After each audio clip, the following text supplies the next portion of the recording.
Entonces vamos a empezar ya, después de esa breve introducción, lo que les decía al principio de cómo he visto yo que se ha ido desarrollando la investigación experimental en ingeniería estructural en México.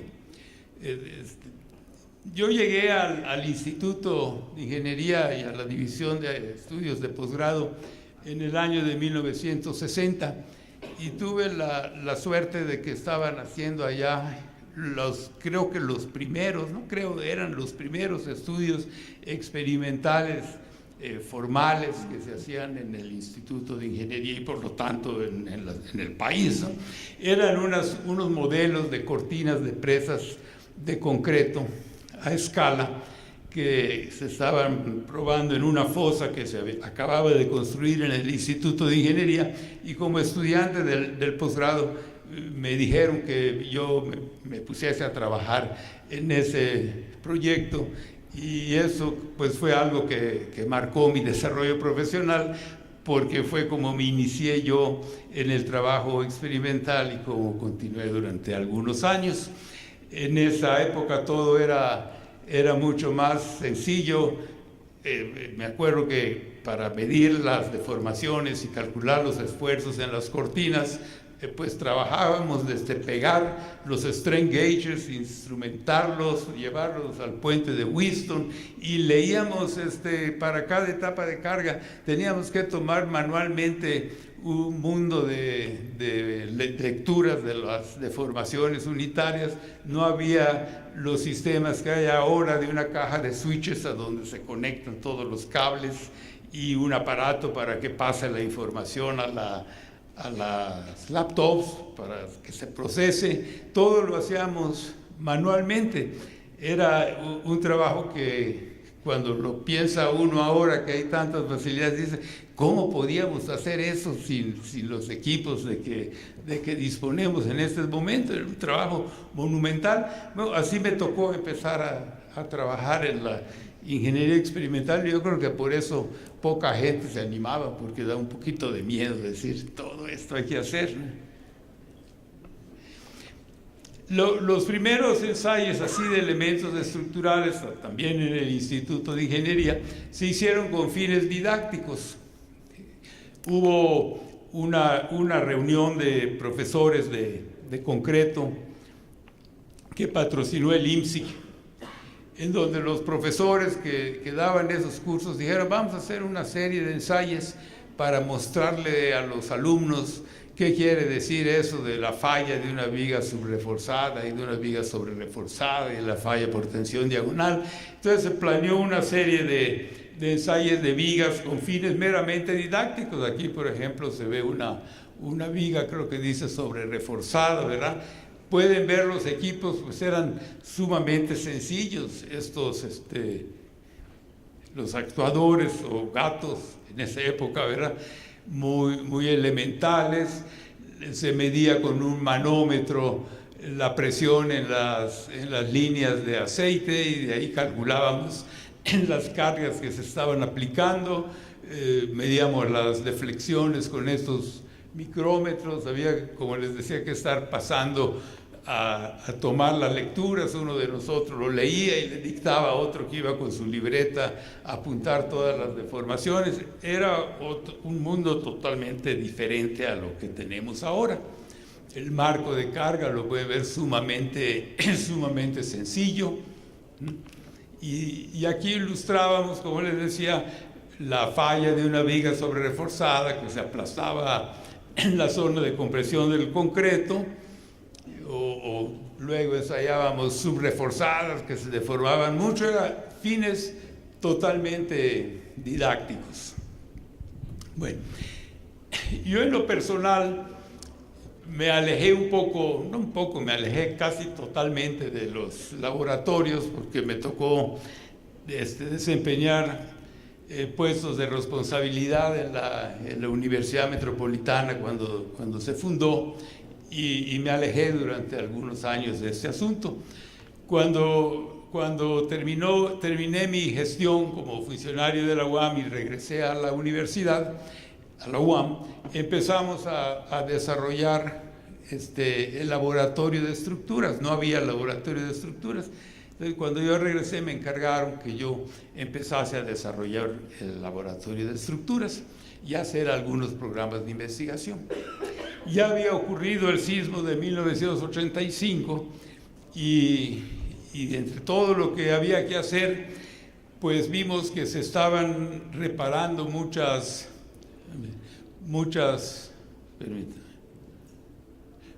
se estaban reparando muchos edificios, las columnas de muchos edificios, con ese sistema de encamisar las columnas con ángulos de acero en las aristas y soleras transversales.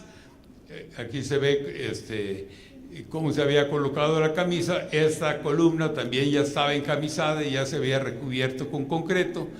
Y nadie sabía muy bien cómo se comportaban esas columnas encamisadas y recuperaban su resistencia y su ductilidad.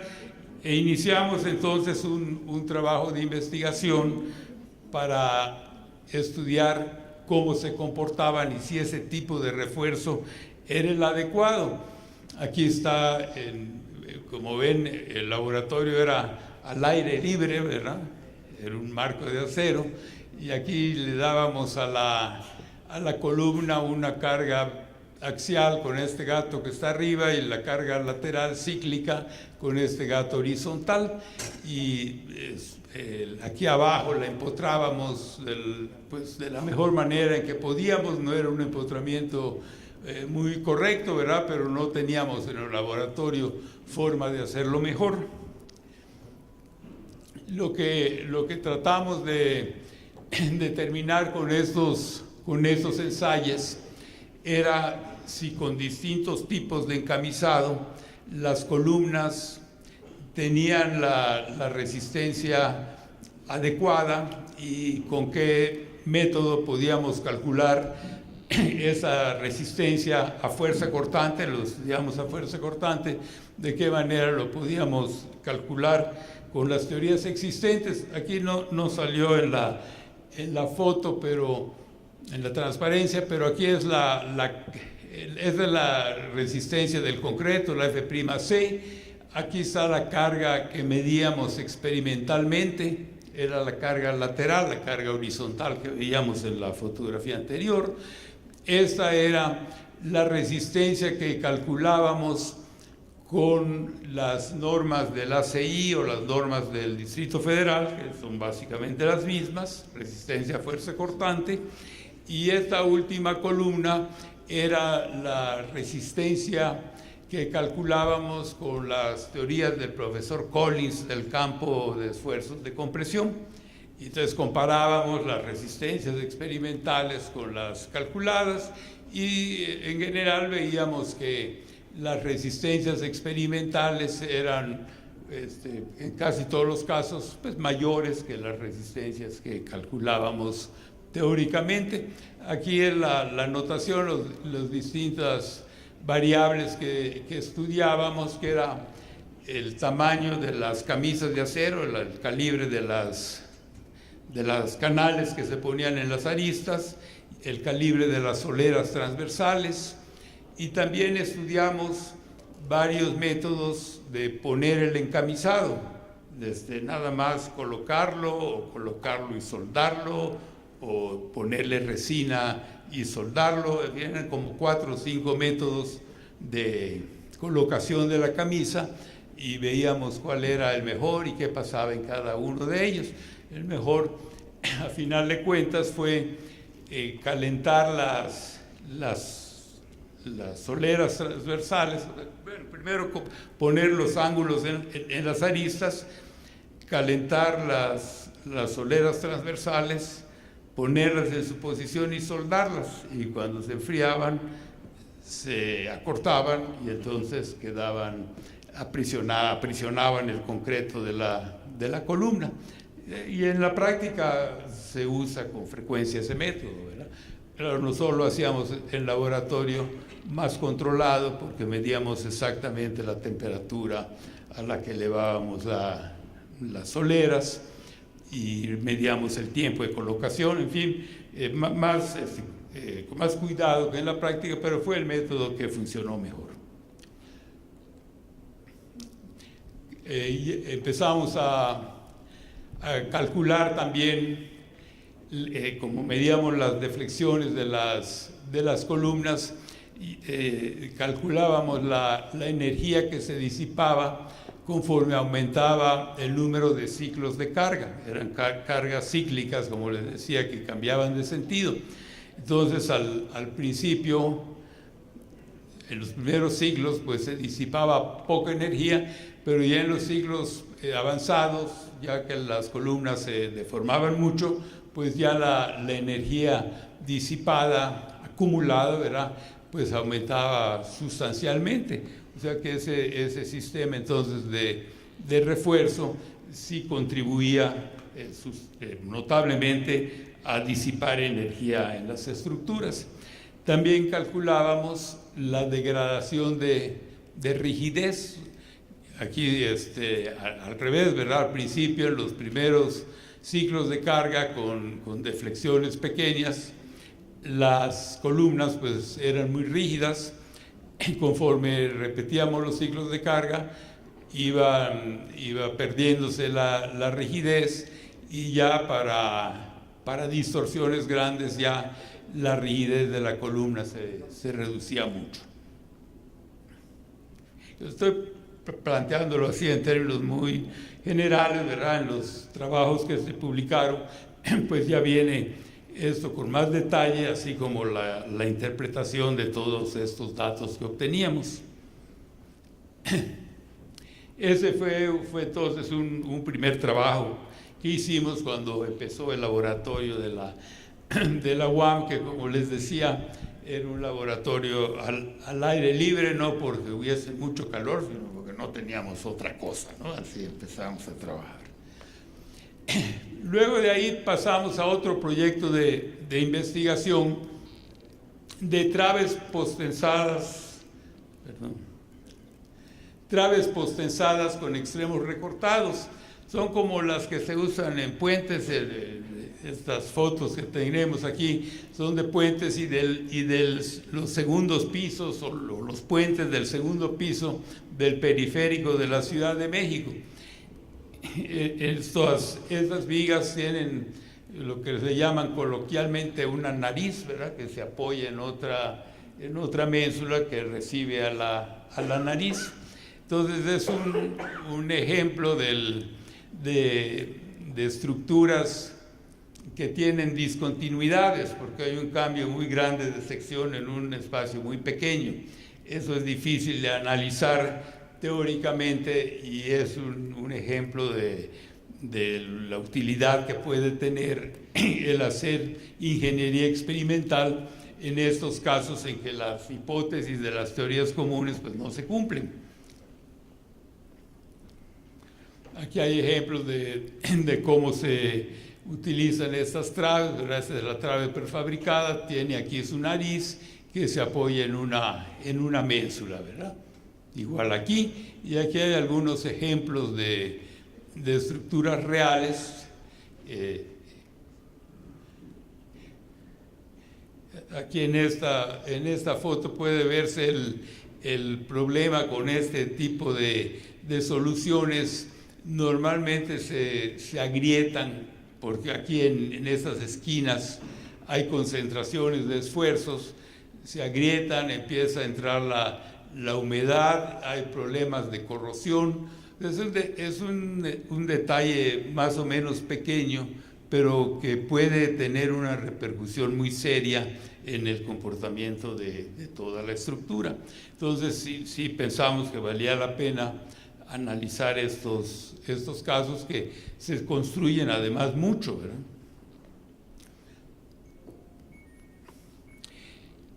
En la ingeniería experimental es conveniente tener una teoría que nos apoye. No se aconseja empezar a hacer pruebas y pruebas si antes no tenemos una teoría, unos estudios analíticos que nos orienten en el comportamiento de las estructuras. En este caso de de las vigas con extremos recortados, la teoría que nos sirvió de apoyo fue el método de los puntales y tensores, que así de forma también muy resumida, pues consiste en sustituir una estructura completa, que sería aquí, por ejemplo, una viga de gran peralte, por una armadura que simule el comportamiento de la viga completa. En este caso, una viga de gran peralte, como la que se puede uno imaginar aquí rodeando a la armadura, pues podría representarse por dos puntales de compresión y un tirante de tensión. Analizar esta armadura nos puede dar una idea del comportamiento de la viga completa. Aquí se ve quizá más claramente, ¿verdad? Es una viga de gran peralte que tiene dos puntales, que son los de línea punteada, y un tirante que se representa normalmente con línea llena. Entonces se analiza esta armadura, se calculan las fuerzas de compresión en los puntales y las fuerzas de tensión en los tirantes, y con eso se puede ver cuál fallaría primero, si los puntales a compresión o los tirantes a tensión, y de ahí se podría calcular la carga que podría resistir la viga de gran peralte. El problema con estos métodos es el de las que se llaman zonas nodales, donde se unen los puntales y los tensores. El análisis de estas zonas nodales sí requiere un mayor grado de detalle. Claro, la idea de sustituir la viga por una armadura es muy antigua, ¿verdad? Morse pues, decía su analogía de la armadura, pero en años recientes en lo que se ha avanzado es sobre todo en analizar las zonas nodales y también en analizar el comportamiento de los puntales, que pueden ser prismáticos, como se muestra aquí en el de la izquierda, o lo que se llaman puntales en forma de botella, que aquí se muestra en la derecha. Bueno, no voy a entrar más al detalle del método de puntales y tensores, pero fue la teoría que nos sirvió para poder analizar cuánto resistirían teóricamente esos extremos recortados de las vigas. Sí hay, aquí en esta figura se muestra el armado típico. La AASHTO, por ejemplo, tiene recomendaciones específicas para armar estos extremos recortados. Entonces también se utilizaron las recomendaciones de la AASHTO para analizar en teoría cuánto podrían resistir estos extremos recortados. También hicimos estudios con el método de elementos finitos para ver sobre todo cuáles serían las trayectorias de esfuerzos en los extremos, tanto de esfuerzos de compresión como de esfuerzos de tensión. Estos análisis ya más detallados de elementos finitos pues nos sirven mucho para orientar cómo se debían colocar las barras de refuerzo, dónde están las trayectorias de esfuerzos de tensión, por ejemplo, para que en esos lugares se coloquen barras de refuerzo. Por ejemplo, aquí en este caso de esfuerzos de tensión, en esta esquina hay esfuerzos concentrados, ¿verdad? Por eso las esquinas se empiezan a agrietar. Entonces es conveniente poner refuerzo en esas secciones. Bueno, aquí brevemente fue el modelo de puntal y tensor que hicimos para esos estudios. Como les decía, las líneas punteadas, las líneas punteadas son puntales y las líneas llenas son tensores. Entonces aquí se representa ya la viga completa por una armadura constituida por puntales y tensores, y se analiza la armadura y se revisan los esfuerzos de compresión en los puntales y los de tensión en los tensores. En este estudio, por ejemplo, utilizamos las recomendaciones de la Federación Internacional de Preesfuerzo, que dice cómo se puede plantear la armadura que sustituya a la viga completa. Entonces ya planteando esta armadura se analiza y se ve qué fuerzas existen para pasar de las fuerzas a los esfuerzos. La Federación Internacional del Preesfuerzo, de hecho, presenta 2 modelos de armaduras para analizar extremos recortados de vigas. Una característica para los que no estén familiarizados con este método es que no hay una solución única. Se pueden plantear varios modelos de armaduras y con cada modelo obtenemos una resistencia distinta, pero así es el método, ¿verdad? No nos da un resultado que diga esta es la resistencia, como sucede cuando aplicamos las ecuaciones para calcular la fuerza cortante resistente de una viga. Aquí hay que plantearse, imaginarse cómo funciona el elemento estructural, cómo fluyen o cómo se conectan las fuerzas de compresión de unos elementos a los otros, o las fuerzas de tensión de unos elementos a los otros, imaginarse las trayectorias de fuerzas para poder plantear el modelo de armadura que pensemos que se aproxima más a la realidad. Para estos elementos con extremos recortados, la FIP propone dos modelos distintos y además propone que se pueden combinar, se pueden plantear los dos y suponer que una parte de la carga se toma con un modelo y el resto con el otro modelo. El estudio que hicimos fue con elementos que tenían preesfuerzo, porque así estaban las vigas del segundo piso del periférico. Todavía no se empezaba a hacer el segundo piso, eran las vigas del primer piso. Entonces tenían un preesfuerzo aquí, en la nariz. Este preesfuerzo lo dimos nosotros en nuestros modelos experimentales, o sea, tratamos de reproducir hasta donde fuese posible la viga real. Y aquí está la forma en que hicimos el ensayo. Pusimos nuestros apoyos en las vigas, donde se apoyaban las narices, y aquí al centro del claro aplicamos una carga. Ya teníamos un piso de reacción, ¿verdad?, en el laboratorio, y con ese piso de reacción aplicábamos carga al centro de las vigas. Aquí está la viga en etapa de ensayo.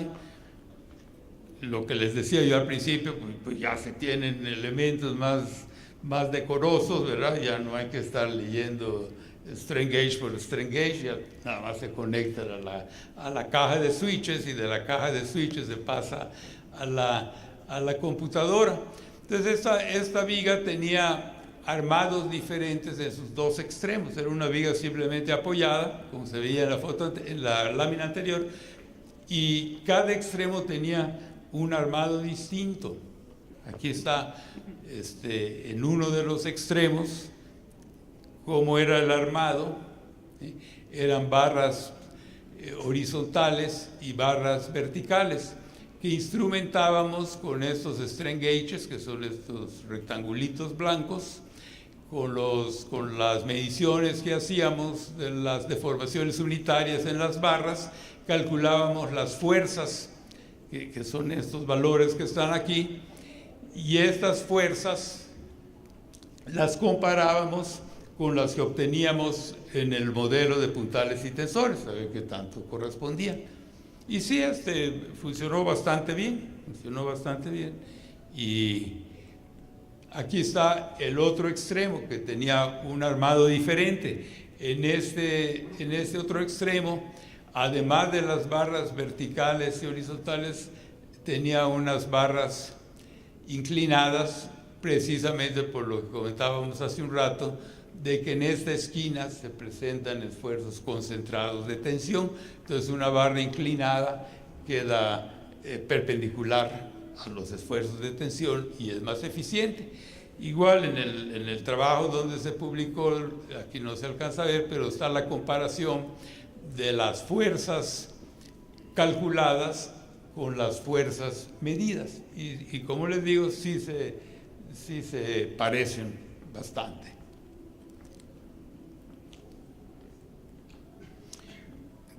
Obteníamos las gráficas carga de flexión, las resistencias máximas. Aquí cada gráfica es de uno de los extremos, porque les decía que era diferente. Aquí podemos ver, por ejemplo, la carga final de falla, es esta de 26 toneladas, y la carga de diseño teórica con el modelo de puntales y tensores, pues era de 14. Pero claro, no es una precisión absoluta, pero para este tipo de elementos con discontinuidades y con todas las dudas que uno tiene en las teorías, ¿verdad? Pues sí es una aproximación, creo yo, muy buena, ¿no? Muy buena. Igual en el otro extremo, ¿verdad? Aquí está la carga de falla y aquí está la carga teórica. En los dos, la carga de falla fue un poco mayor que la carga teórica. Claro, también buscábamos la carga de primer agrietamiento, cuando se formó la primera grieta en el espécimen, y la carga al nivel teórico de servicio para ver qué tan agrietada se había puesto la viga, ¿no? La relación aquí está entre la de experimental y la de diseño, en un caso de 1.12 y en el otro caso de 1.16. Yo creo que es excelente.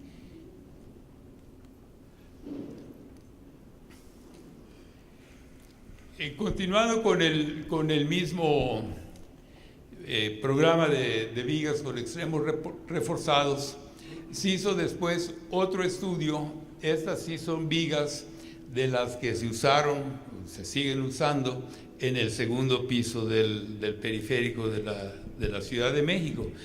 Es un modelo a escala de este valor de .334. En ingeniería experimental pues ayuda mucho a hacer modelos a escala. Bueno, las presas esas en las que yo trabajé cuando empecé con estas cosas era una escala pequeñísima, ¿verdad? Porque una cortina de una presa pues es una cosa tremenda. En esos modelos de la presa, como era una escala muy reducida, fue necesario inclusive modelar los agregados. O sea, no pudimos usar para el concreto agregados normales. Era, en vez de arena, era polvo de mármol, y en lugar de agregado grueso era como una arena un poco gruesa. En fin, todo se modeló.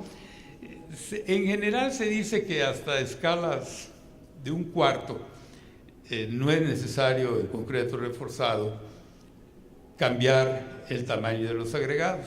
Son escalas más pequeñas, sí. Aquí este valor, aunque ya es una reducción significativa, pero usamos concreto normal. Sí se modelaron, por ejemplo, las barras de refuerzo, que se modelan, por cierto, en el diámetro, no en el área, ¿no? Habría que multiplicar el diámetro de las barras por ese factor. Claro, no nos va a dar una barra existente. Entonces lo que hacíamos era cambiar tanto el diámetro de la barra como el número de barras para que la fuerza de tensión quedase modelada a la misma escala.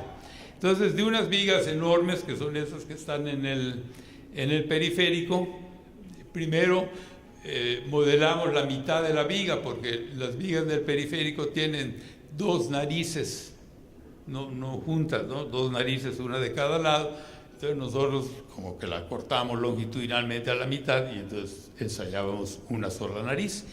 Y también le quitábamos a la viga toda la parte central, porque pues veíamos que La parte central no influye mucho en el comportamiento de los extremos.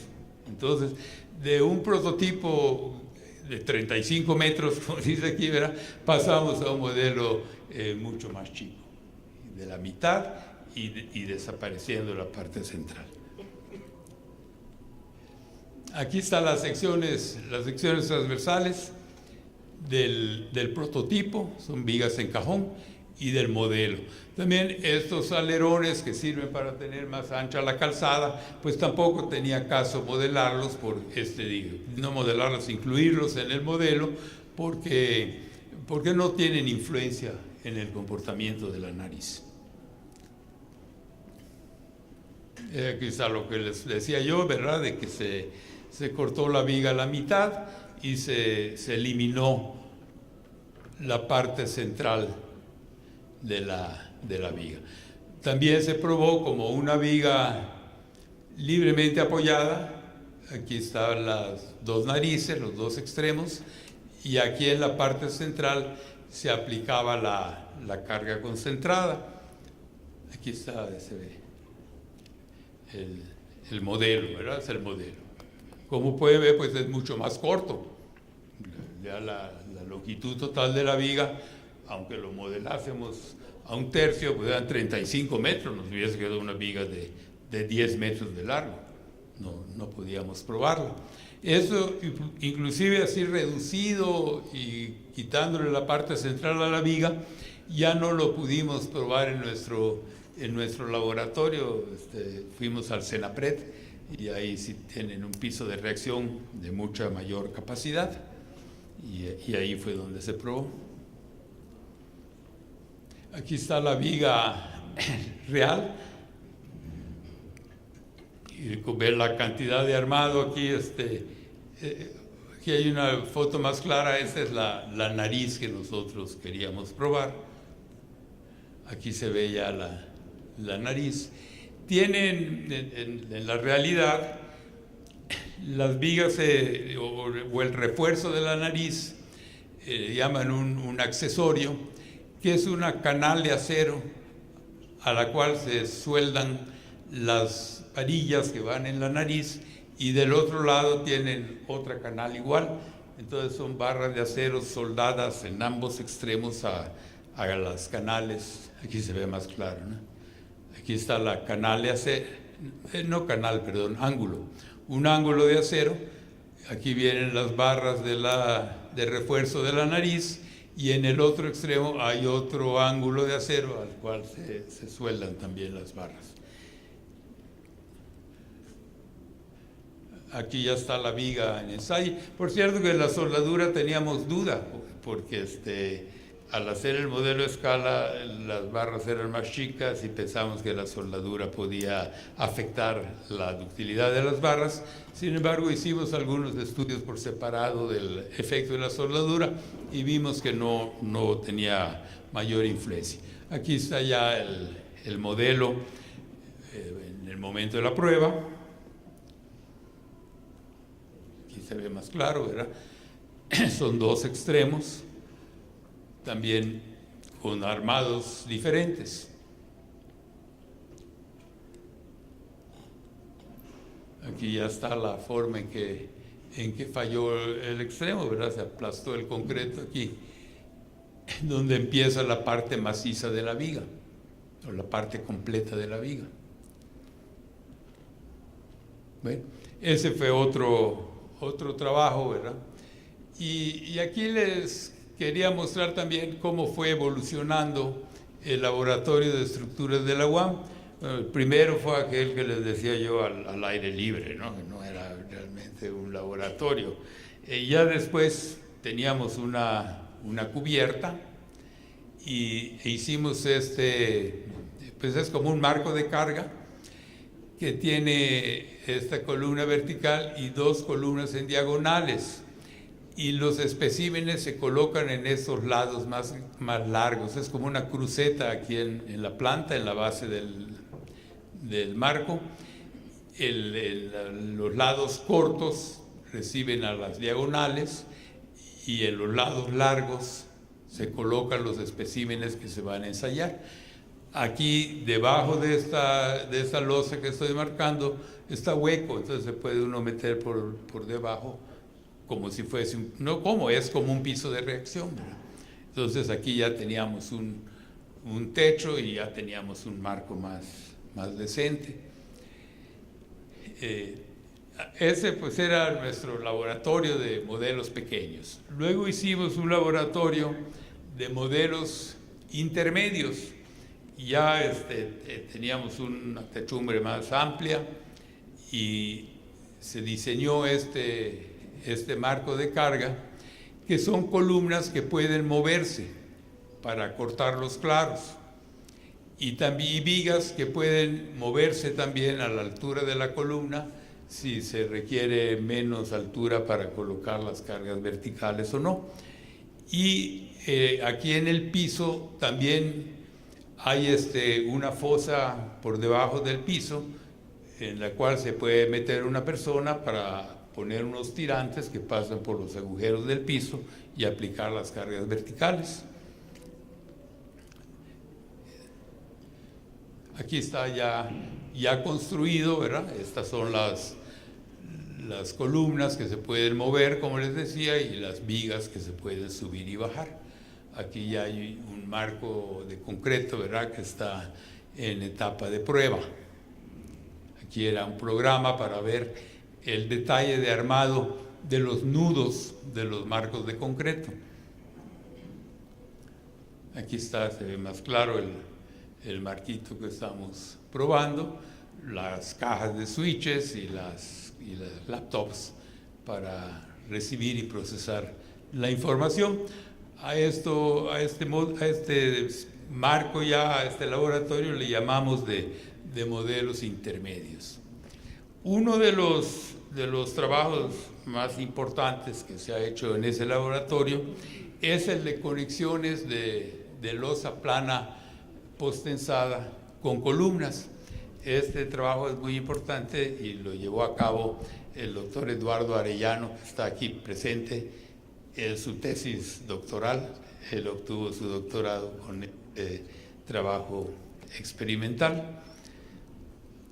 Lo que el doctor Arellano quería estudiar era esta conexión de una columna, ya se me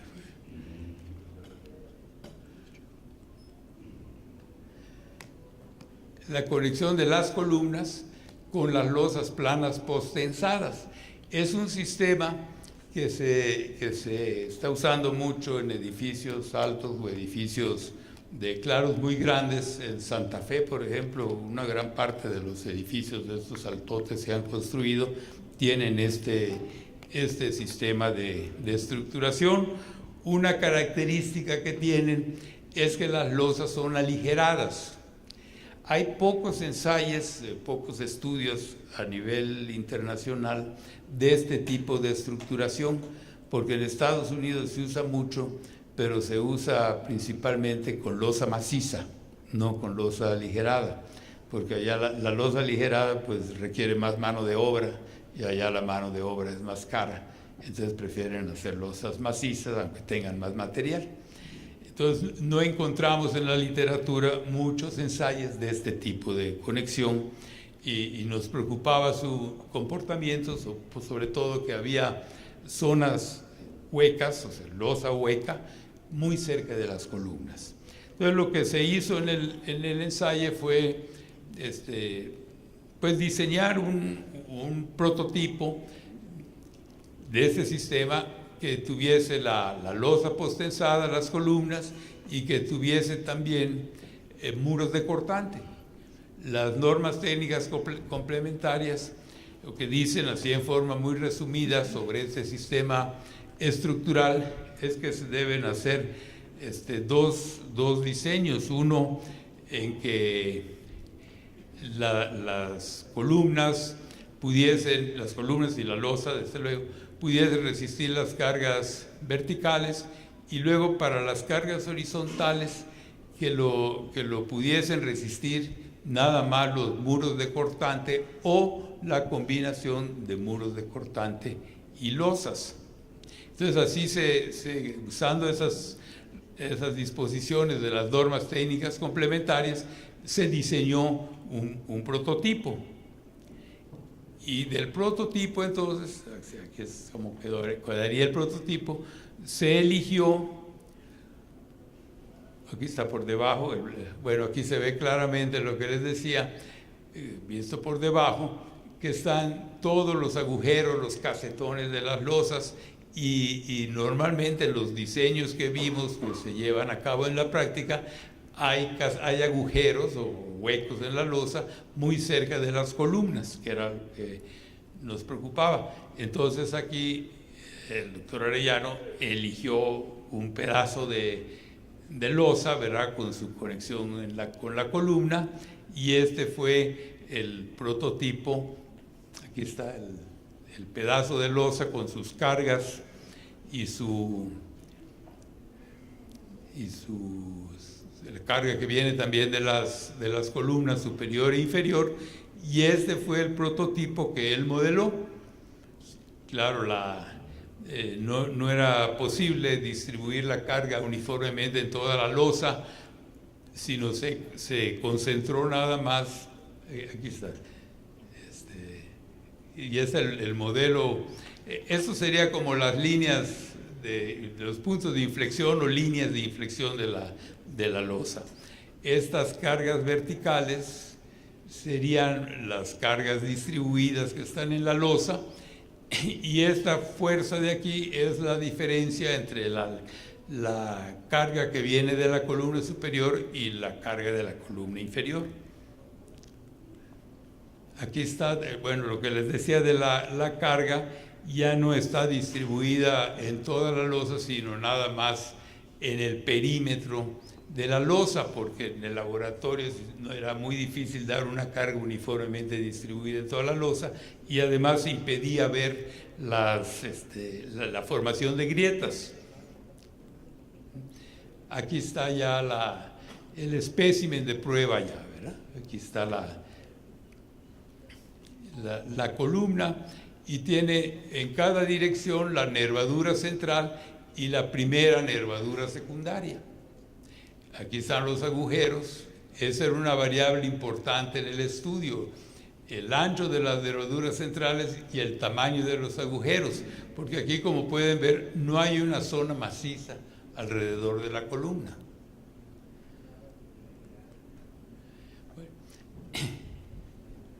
¿Lo dije bien, Lalo? Sí. No me faltó nada, ¿no? Está bien. Bueno, seguimos entonces. Para interpretar estos resultados, se buscaron entonces los ensayos que se habían hecho en otras partes del mundo. Esta es una recopilación de esos ensayos, ¿verdad? Y una variable que ya se veía muy importante era la relación entre la fuerza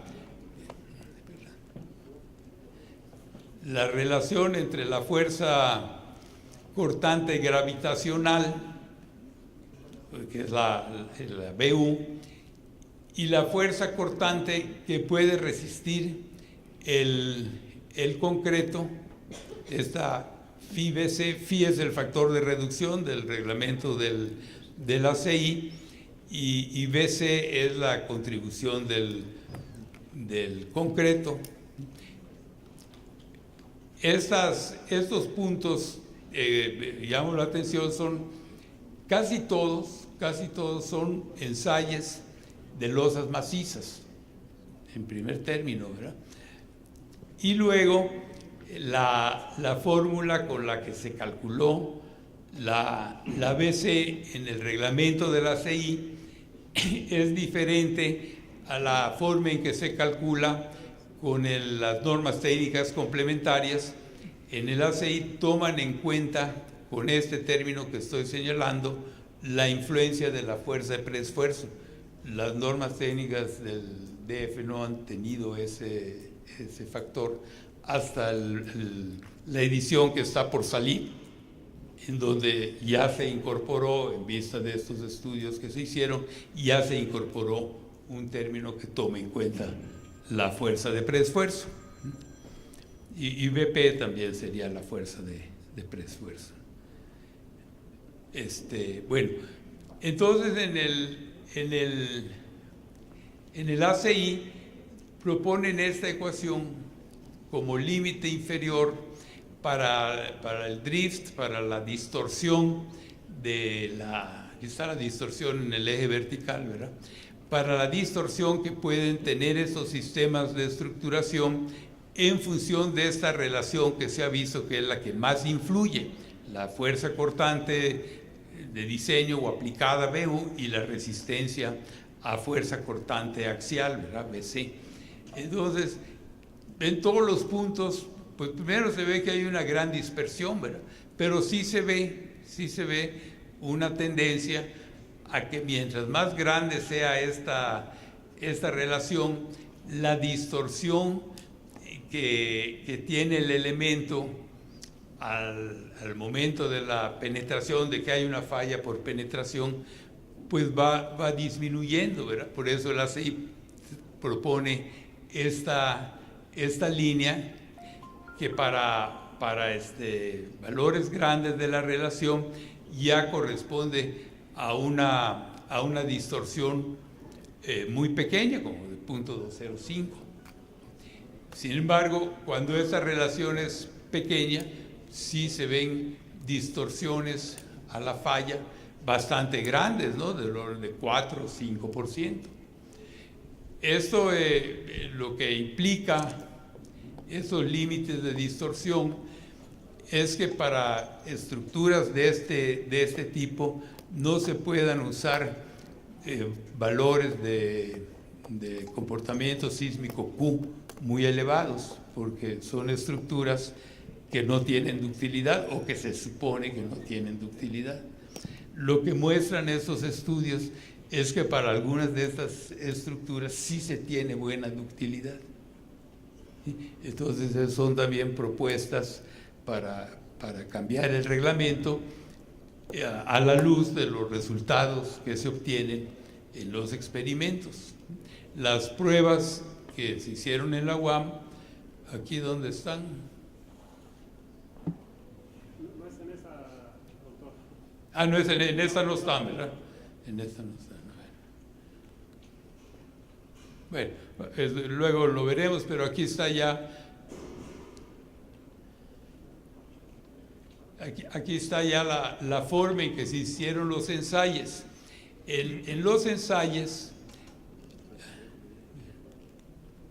esta parte que estoy marcando es la losa y esta otra es la columna. O sea, los especímenes de ensayo se giraron 90 grados para que la columna quedase horizontal y la losa vertical. Esto fue por fines exclusivamente de mayor facilidad al llevar a cabo los experimentos, pero el efecto es exactamente el mismo. Aquí se ve el dispositivo de carga, es la losa quedaba restringida en una cara y en la otra por estos marcos que estoy señalando, este de aquí y este otro. Aquí entraba la losa. Las cargas eran muy altas, las cargas que se calcularon que había que aplicar, y entonces fue necesario reforzar el marco de carga con estas diagonales, porque habíamos calculado que si no se ponían, se podía romper el marco de carga antes de que fallase la losa. Aquí está el armado.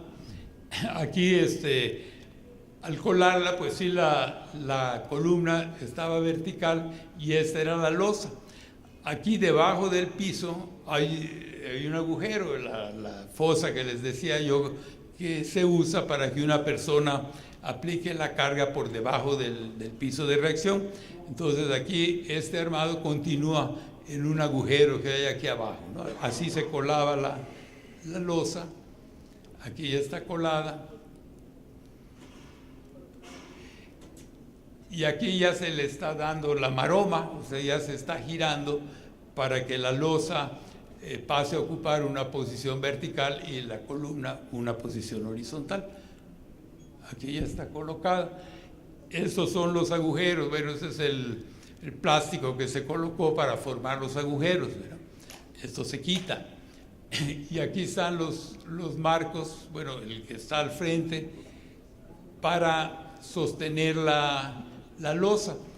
Cuando se aplique una carga a la columna, que de hecho es en el otro extremo, no en este, en el otro extremo de la columna, esa carga produce que la losa quede apoyada en este marco que estoy señalando, y entonces eso es lo que simula la carga vertical que hay en el prototipo.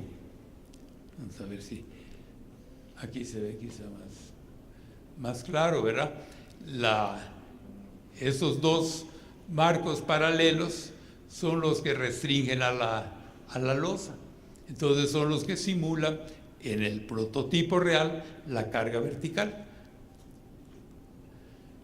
Aquí se está ensayando.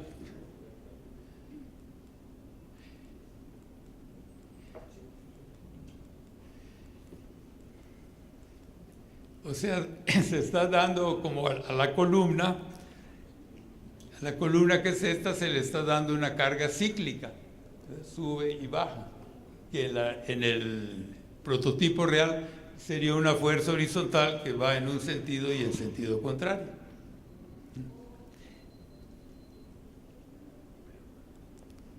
Bueno, aquí ya está la losa toda agrietada. Es de la parte superior porque no están los agujeros. Es de la parte inferior. Aquí están los agujeros que dejan los casetones.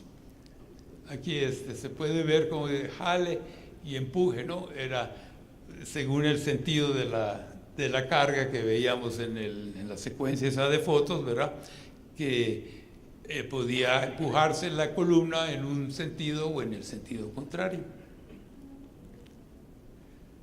Aquí está el espécimen, ya se está retirando. Aquí se puede ver cómo falló. Un acercamiento. O sea, era cortante por penetración, es lo que buscábamos que ocurriese.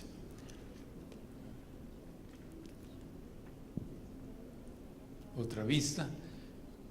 Y sacábamos los lazos de histéresis del ensayo, ¿verdad? Aquí también en este esquema se ve bien lo que estaba yo diciendo, ¿verdad? En este extremo se puede empujar o se puede jalar, igual aquí, y aquí está la carga axial aplicada. Aquí hay otro diagrama de histéresis, o sea, se ven bastante bien los lazos de histéresis.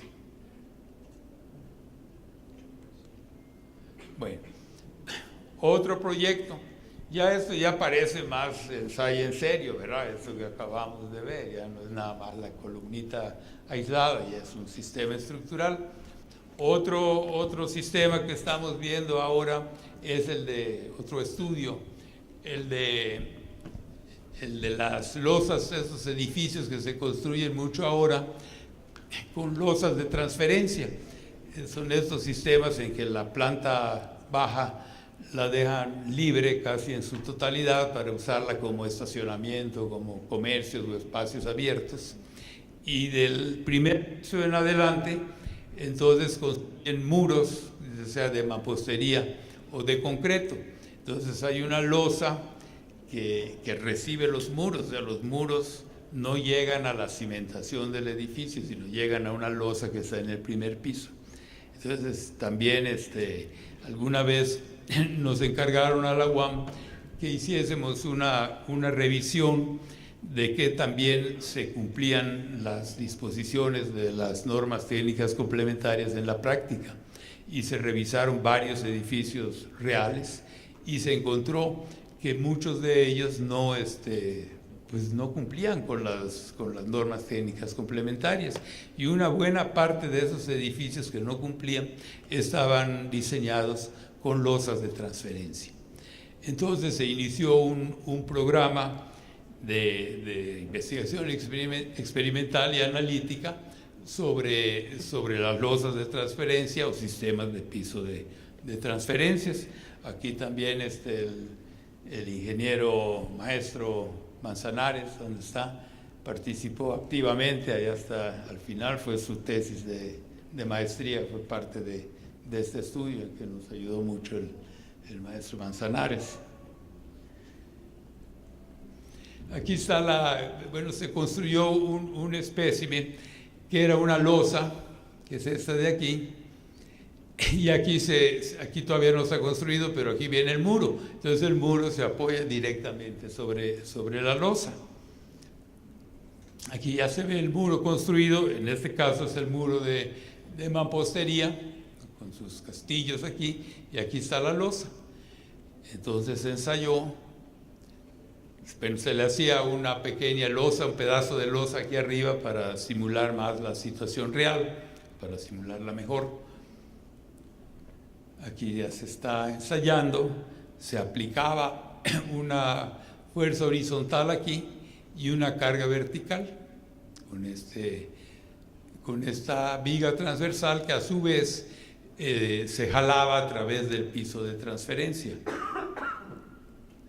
Aquí está la gente trabajando, ¿verdad? Y aquí está cómo falló. En el caso del muro de mampostería, puede ver cómo se agrietó el muro y la losa no tenía todavía ningún daño.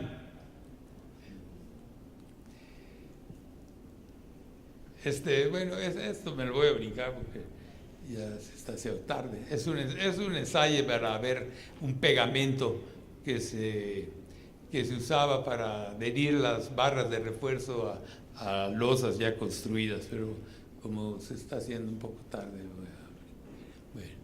bueno,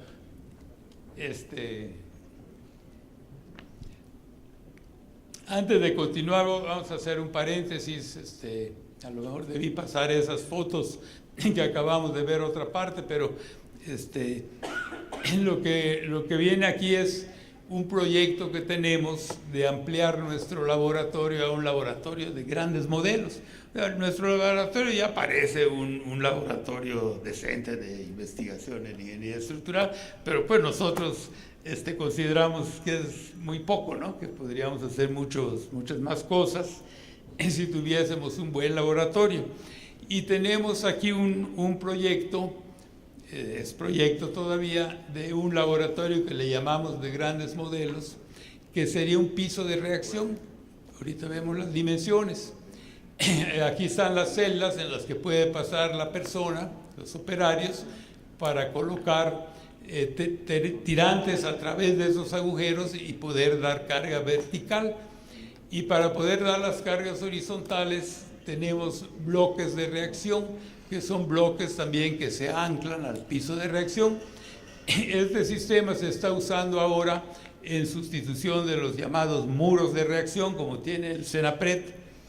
Aquí en otros laboratorios que hemos visto usan estos bloques de reacción que permiten aplicar cargas horizontales. Entonces tenemos creo que no viene aquí la foto con las dimensiones, pero pues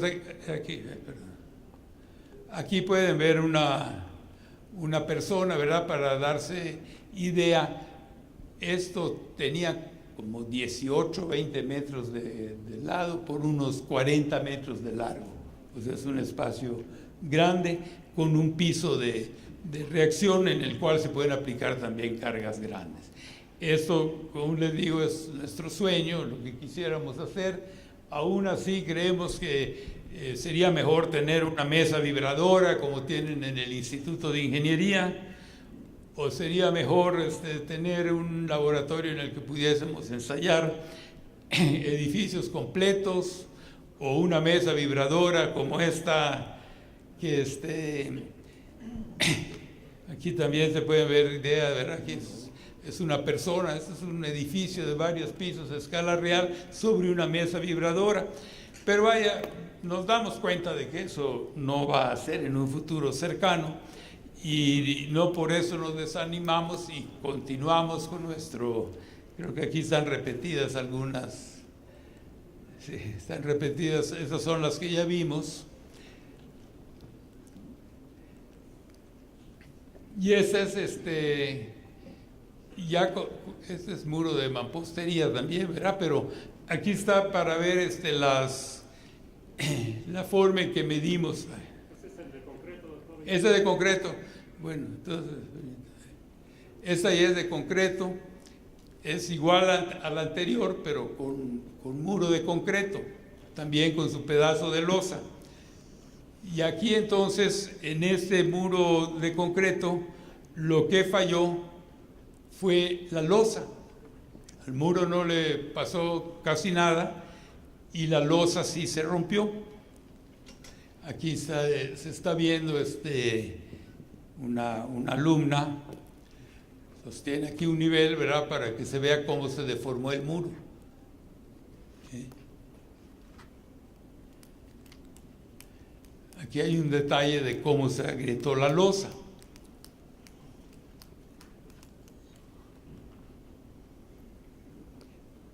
Eso ya no es, es otro proyecto, pues muy ligado a lo que se está tratando en este congreso, de una losa, una franja de losa con vigueta y bovedilla. También se están aplicando nada más cargas verticales, está apoyada aquí en sus extremos y se ve la ductilidad que pueden tener estas estructuras, ¿verdad? Se ve claramente la gran deformación que pueden resistir. Aquí se ve más claro todavía. Pueden ver en estas fotos que hay muchos jóvenes aquí trabajando. Una de las políticas de la universidad es que los estudiantes de licenciatura participen en estos proyectos. Creo que aquí hay algunos jóvenes también que participan, ¿verdad? Parece que les gusta mucho ensuciarse las manos y meterse a colar el concreto y a construir los especímenes, como que se parece mucho al trabajo real de una obra, ¿no? La construcción de los especímenes en un laboratorio. Parece que lo hace con entusiasmo, al menos a mí es lo que creo, ¿verdad? Como que sí les gusta.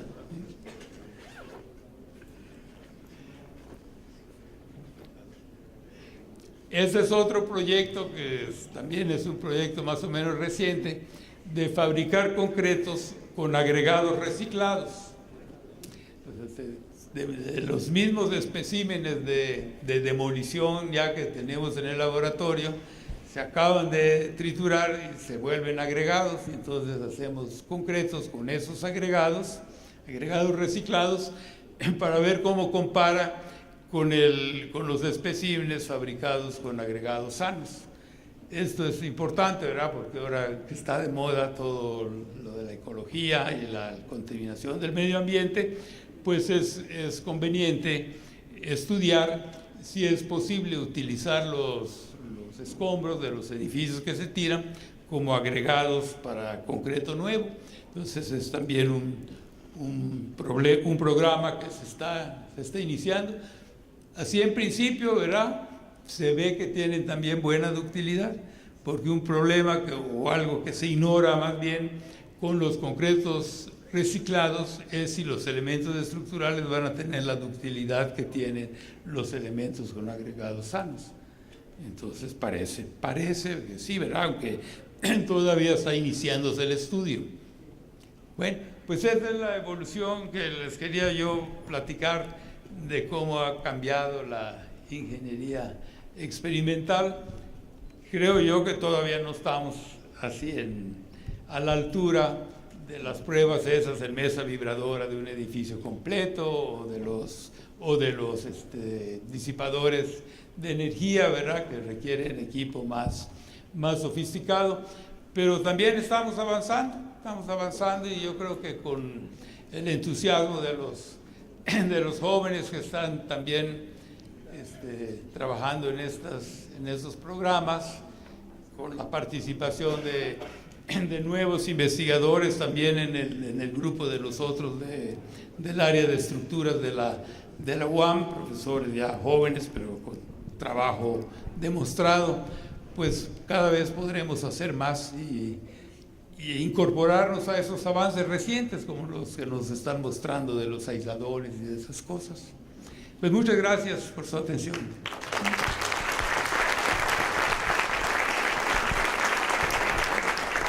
Muchas gracias, doctor.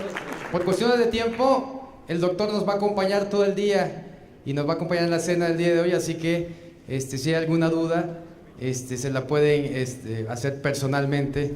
Doctor, le queremos hacer un obsequio.